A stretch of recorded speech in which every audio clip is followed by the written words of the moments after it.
Friends, स्वागत है आपका हमारे YouTube चैनल पर।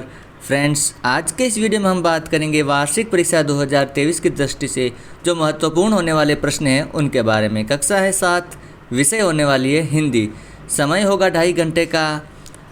तो चलिए शुरू करते हैं मॉडल पेपर प्रश्न की तरफ। पहला प्रश्न है, भाववाचक संज्ञा का उदाहरण है। तो यहाँ पर 4 ऑप्शन दे रखे हैं, शेर, मूर्ख, बनावट और सितार। तो यहाँ पर सही आंसर होगा स, बनावट, जो कि एक भाववाचक संज्ञा है। अगला प्रश्न है, यह सफ़ेद गाय है, इसमें विशेषण शब्द हैं। तो यहाँ पर विशेषण शब्द हैं, 4 ऑप्शन हैं, यह, सफ़ेद, गाय और हैं। इसमें विशेषण शब्द हैं सफ़ेद, जो सफ़ेद रंग की विशेषता दर्शाता है, इसलिए सही आंसर हो गया ब। अगला प्रश्न है प्रश्न संख्या 3, दुर्जन शब्द में कौन सा उपसर्ग जुड़ा हुआ है। तो यहाँ पर 4 ऑप्शन हैं, दु, ब में दुर, स उस और दू। तो यहाँ पर सही आंसर होगा दुर, ब आंसर सही है। अगला प्रश्न है, निम्न में से कौन सा शब्द अश्व का पर्यायवाची नहीं है। तो तुरंग, वाजी, हय और केकी। इस वाक्य में केकी अश्व का पर्यायवाची शब्द नहीं है, बाकी के तुरंग, वाजी और हय ये सभी अश्व के पर्यायवाची शब्द हैं। अगला प्रश्न है, रिक्त स्थानों की पूर्ति कीजिए। प्रश्न है, मेरा मन तुमसे बहुत रिक्त स्थान होता है। क्या होता है? खुश होता है, यहाँ पर आएगा खुश। अगला है, हरी लकीर वाले रिक्त स्थान गोल कंचे उसके सामने से फिसलते गए। यहाँ पर कौन सा आंसर आएगा? सफ़ेद गोल कंचे उसके सामने से फिसलते गए। अगला है, नई संस्कृति में हमें रिक्त स्थान एकता के लिए नए बीज भी मिल सकते हैं। तो यहाँ पर आंसर आएगा राष्ट्रीय एकता के लिए। तो यहाँ पर सही आंसर होगा राष्ट्रीय। अगला है, बरसे बदरिया रिक्त स्थान की। तो यहाँ पर आंसर आएगा सावन की, बरसे बदरिया सावन की। इस प्रकार हम रिक्त स्थानों में भरेंगे।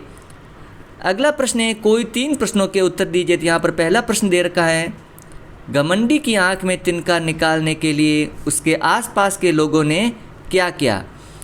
तो यहाँ पर आंसर होगा,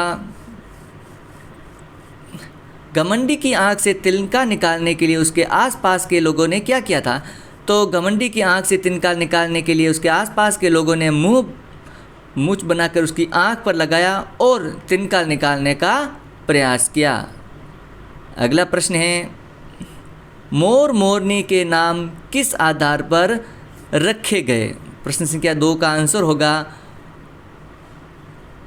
नीलीब ग्रीवा के कारण मोर का नाम नीलकंठ रखा गया और उसकी छाया के समान रहने के कारण मोरनी का नामकरण हुआ राधा। चलते हैं अगले प्रश्न संख्या की तरफ।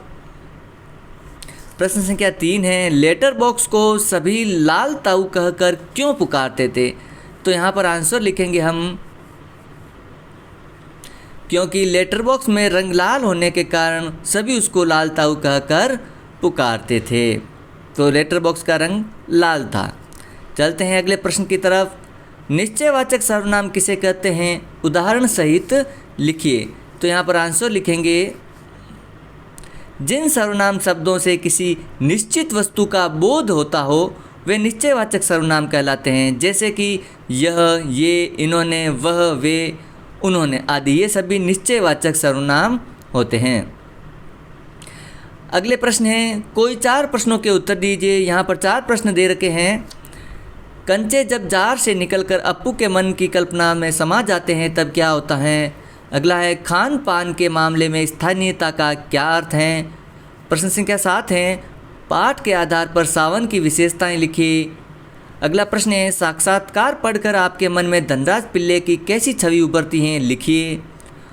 और प्रश्न संख्या 9 है, कविता के मूल भाव को ध्यान में रखते हुए बताइए कि इसका शीर्षक विप्लव गायन क्यों रखा गया होगा।